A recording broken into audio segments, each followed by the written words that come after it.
How about the argument that asks, why did God wait so long to create the universe? Because if God is in time, that meant he existed forever and ever and ever in the past, and he just waited for an infinite long period and then created. Why didn't he do it sooner so you and I could have had this conversation earlier? This is a question that Leibniz pressed against Newton and his followers like Samuel Clarke.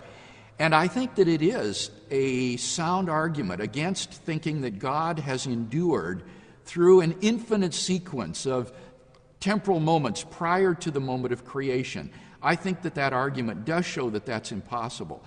And so what that implies, I think, is that time must have had a beginning, and that in some mysterious way God existed not before time, that would be a self-contradiction, but he existed in some way beyond time.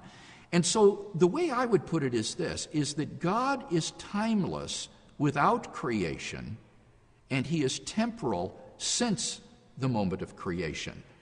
So the decision to create on God's part is a decision to enter into time, to take on a temporal mode of existence in order to relate to his creatures. That almost sounds like God is changing his internal characteristics.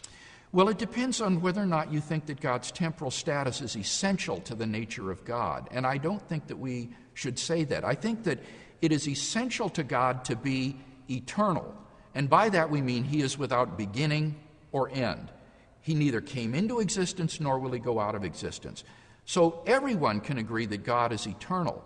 But the question is he eternal in the sense of existing throughout infinite time? Or is he eternal in the sense of just being timeless and therefore having no beginning or end? And what I want to suggest is that God's mode of existence is a contingent property of God dependent upon his will. If God chooses to remain changeless and alone and never create, then he will exist timelessly. But if he chooses to create a world, then he will exist temporally.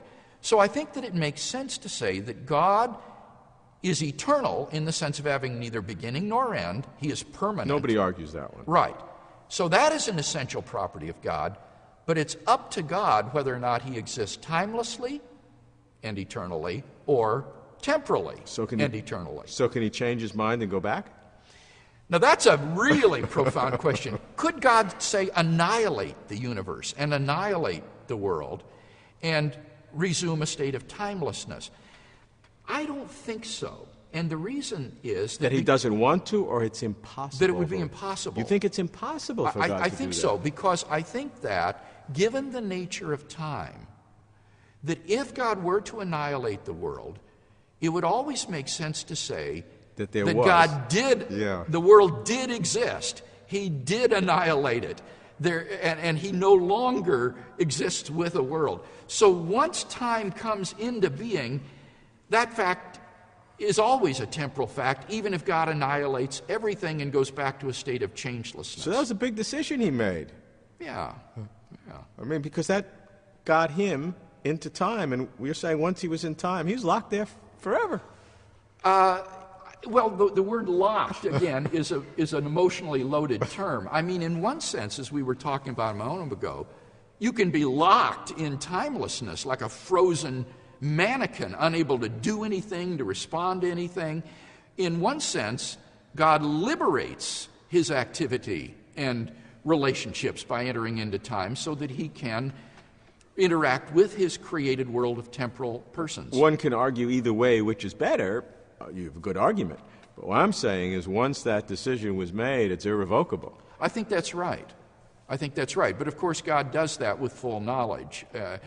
I think it is part of the condescension of God, frankly, Robert, that God, out of his love for us and his desire to relate to us, would quit this state of eternal, timeless perfection that he enjoyed and take on our temporal mode of existence in order to sustain relationships with us.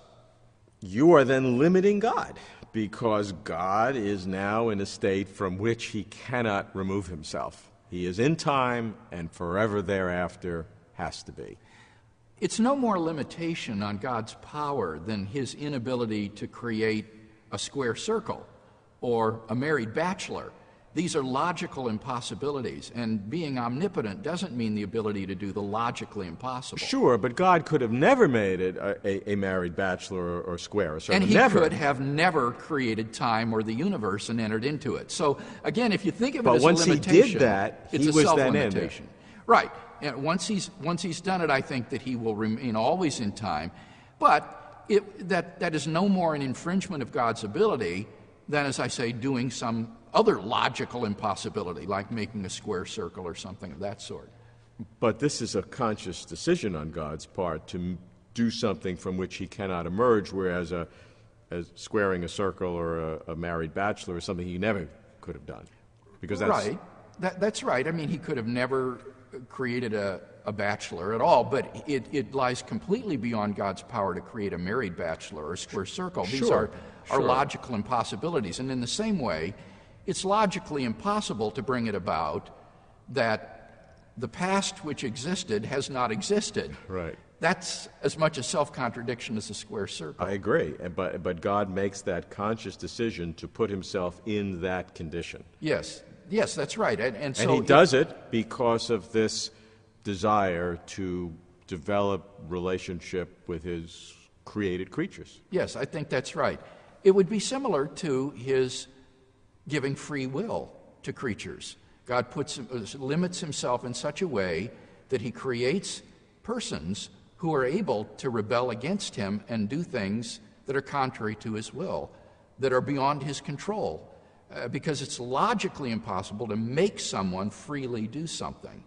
So I don't think there's any problem in thinking that God